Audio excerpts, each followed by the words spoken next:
संगीता घर की बड़ी बहू थी, लेकिन सास की हरकत उसके लिए बिल्कुल ठीक नहीं थी। संगीता, वो मैं सोच रही हूँ नौकरानी हटा दूं। अब तो तू आ गई है, दोनों मिलकर काम कर लिया करेंगे। बबलू बेटे के कुछ पैसे ही बचेंगे ना। हाँ हाँ माँ जी, क्यों नहीं, बिल्कुल। अगले दिन।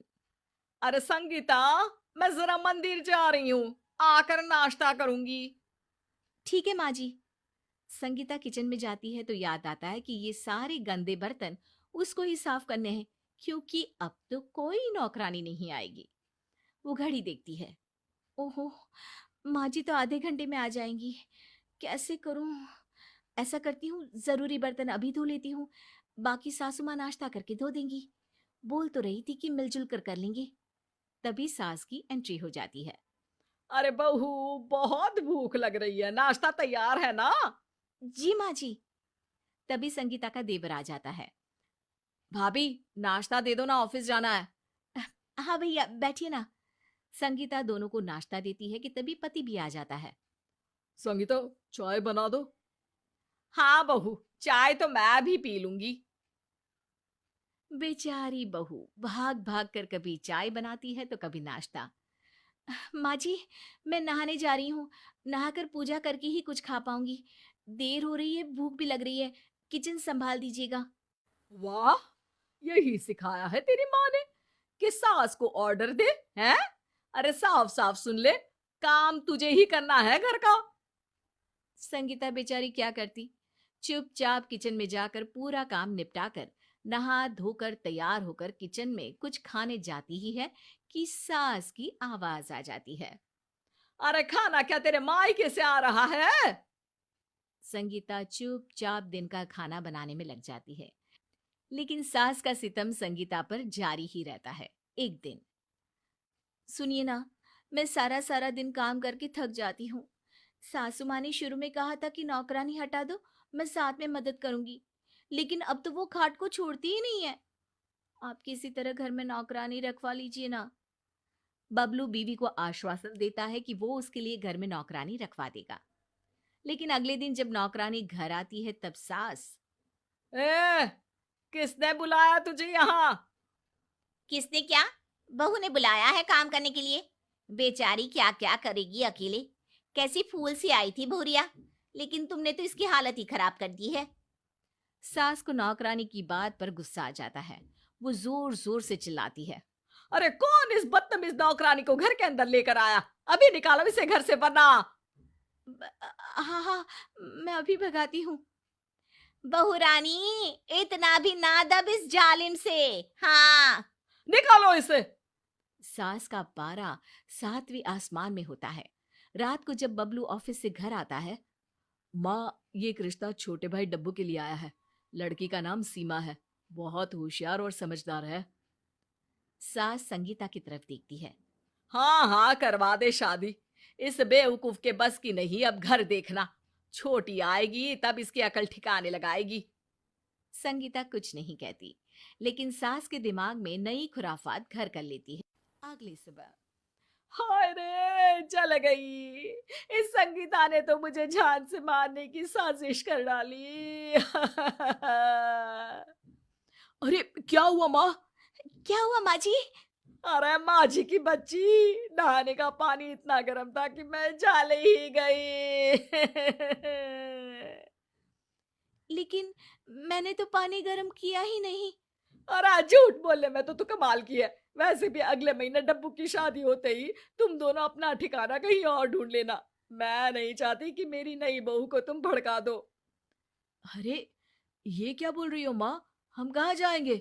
अरे जहां मर्जी जाओ। और बहू सुन, जाकर जरा गर्मा गर्म कचौड़ी बनाकर ला, और अदरक वाली चाय भी मेरे लिए लेकर आना साथ में। संगीता चुपचाप सास की हर डिमांड को पूरा करती।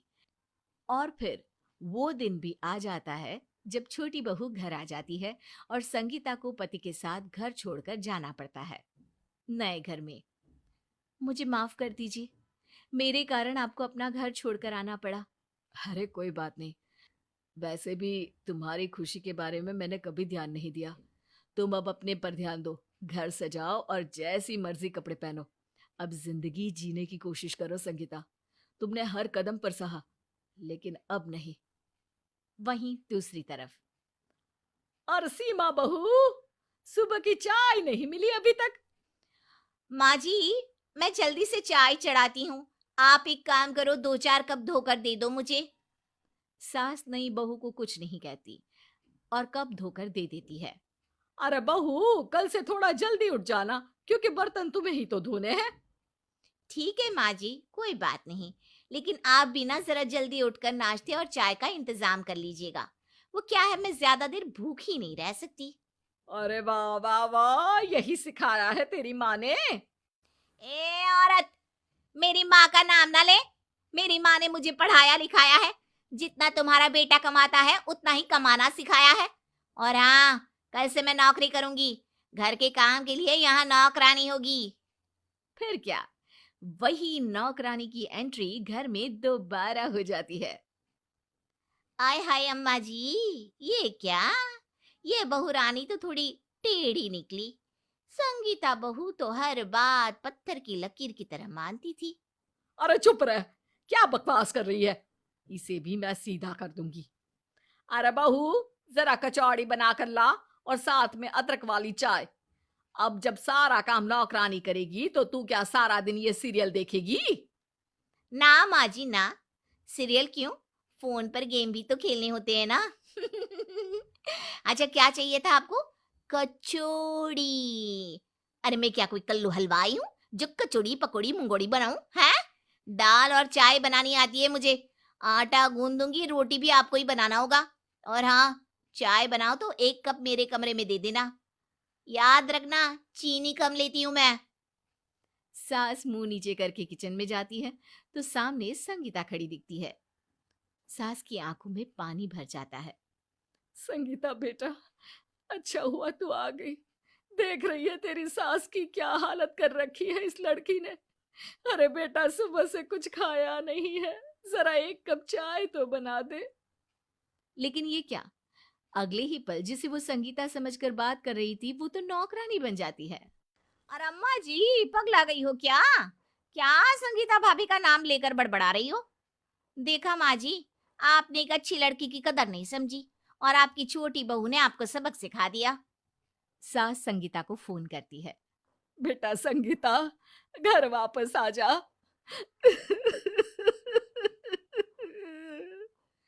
अरे माँ जी, आप रो क्यों रही हैं? मैं शाम को इनसे बात करती हूँ और हम लोग कल से आपके पास ही रहेंगे। लेकिन बबलू घर वापस जाने से इनकार कर देता है। नहीं, मैं अब तुम्हें और परेशान होता नहीं देख सकता। पहले तो तुम्हें सिर्फ माँ का करना पड़ता था, लेकिन अब तो छोटी देवरानी का भी करना पड़ेगा। मैं घर वापस कभी नहीं जाऊंगा। बस, फिर क्या, सास को अपनी गलती का एहसास होता है और वो संगीता के पास आकर प्यार से रहने लगती है।